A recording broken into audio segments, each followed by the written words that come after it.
জন্য ইসলামের বিধান জানতে হবে। এজন্য নারী শিক্ষা, নারীদেরকে ইসলামী শিক্ষা দেওয়া খুবই গুরুত্বপূর্ণ। আমরা অনেকে ভাবি যে নারীদের ইসলামী শিক্ষার প্রয়োজন নাই।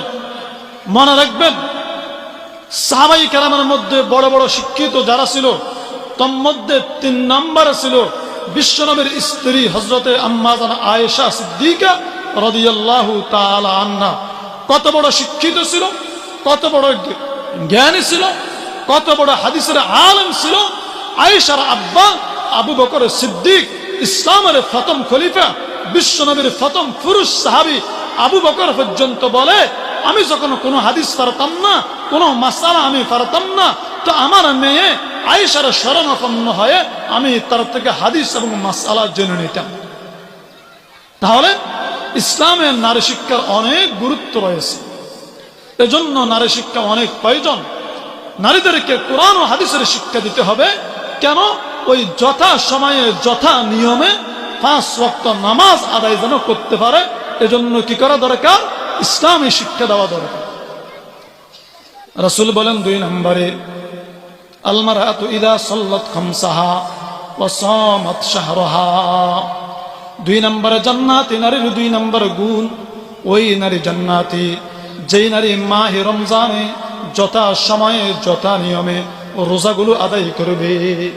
যথা সময়ে যথা নিয়মে রোজাগুলো আদায় করবে। তো যথা সময়ে যথা নিয়ম, এই যথা নিয়ম বুঝার জন্য নারীকে ইসলামী শিক্ষায় শিক্ষিত হতে হবে, নারীকে মাদ্রাসার শিক্ষায় শিক্ষিত হতে হবে। কোরআন ও হাদিসের শিক্ষা নারী অর্জন করতে হবে। যদি কোরআন ও হাদিসের শিক্ষা না শিখে, যদি ইলমে নববীর শিক্ষা না শিখে, তো আপনি নামাজ আদায় করবেন ঠিক, আপনার নামাজটা যথা নিয়মে হবে না। হাসরের ময়দানে দাঁড়াবেন, দেখবেন আপনার ফজরের নামাজে লাল কালির দাগ দেওয়া, জোহরের নামাজে লাল কালির দাগ দেওয়া, আসরে লাল কালির দাগ দেওয়া, মাগরিবে লাল কালির দাগ, এশারে লাল কালির দাগ। তো আপনি বলবেন, রব্বুল আলামিন, আমি তো সালাত আদায় করেছি, আমার সালাতের মধ্যে গায়রে হাজির কেন, অনুপস্থিত কেন?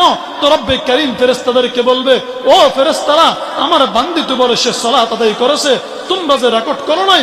ফেরেশতারা বলবে, রব্বুল আলামিন, আপনি আল্লাহ আমাদেরকে এমন একটা হুকুম দিয়েছেন, আমরা আপনার এমন মাখলুক, লা ইয়াসুনাল্লাহা মা আমারহুম ওয়া ইয়াফআলুনা মা ইউমারুন, আমরা তো কখনোই আপনার হুকুমের বিরুদ্ধাচরণ করে নাই, আপনার হুকুমের অবাধ্য হই নাই, সদা সর্বদা আপনার হুকুম নিয়েই ব্যস্ত ছিলাম। আমরা লিস্ট করেছি তো, আমরা রেকর্ড করেছি তো, তালিকা করেছি তো। এই মহিলা তো সালাত আদায় করেছে, সে যে ওযু করেছে, ওযুটা রাসূলের সুন্নত মোতাবেক হয় নাই, এজন্য ওযুটা শুদ্ধ হয় নাই, এজন্য তার ওযুর জায়গাতে গায়র হাজির রয়েছে। তার নামাজটা সহিহ হয়েছে ঠিক, কিন্তু ওযু না হওয়ার কারণে তার নামাজটাও বাতিল হয়ে গেছে। এজন্য ফজরে তার গায়র হাজির, জোহরে তার গায়র হাজির। আল্লাহ, তার ওযুটা শুদ্ধ হয়েছে, ওযুটা সুন্দর হয়েছে, সে যে তাকবীর উলা বলেছে, তার তাকবীর উলাটা শুদ্ধ হয় নাই, এজন্য তার নামাজ গায়র হাজির। আল্লাহ, ওযু শুদ্ধ হয়েছে, তাকবীর উলা শুদ্ধ হয়েছে, সে যে সূরা ফাতিহা তেলাওয়াত করেছে, সূরা ফাতিহা শুদ্ধ হয় নাই, এজন্য নামাজে গায়র হাজির। আল্লাহ, সূরা ফাতিহা শুদ্ধ হয়েছে, ফরজে সূরা ইখলাস মিলাইছে, সূরা ফালাক মিলাইছে, এই সূরা ফালাক আর সূরা ইখলাসটা শুদ্ধ হয় নাই, এজন্য তার গায়র হাজির।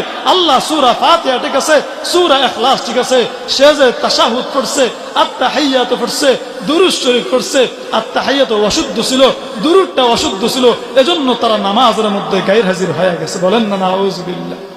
তো সারা জীবন আপনি ইবাদত করেছেন, কিন্তু হাসরের ময়দানে আপনার ফলাফল শূন্য, ফলাফলে কিছুই থাকবে না। এজন্য আপনাকে মাদ্রাসায় পড়তে হবে, কোরআনের শিক্ষা শিখতে হবে, হাদিসের শিক্ষা শিখতে হবে, নামাজ এবং রোজাটাকে সহি শুদ্ধভাবে যথা নিয়মে আদায়ের জন্য যে মাসালা প্রয়োজন, ওই মাসালা মাদ্রাসা থেকে অর্জন করতে হবে। আল মারআতু ইযা সাল্লাত খামসাহা ওয়া সামাত শাহরাহা ওয়া আহসানাত ফারজাহা।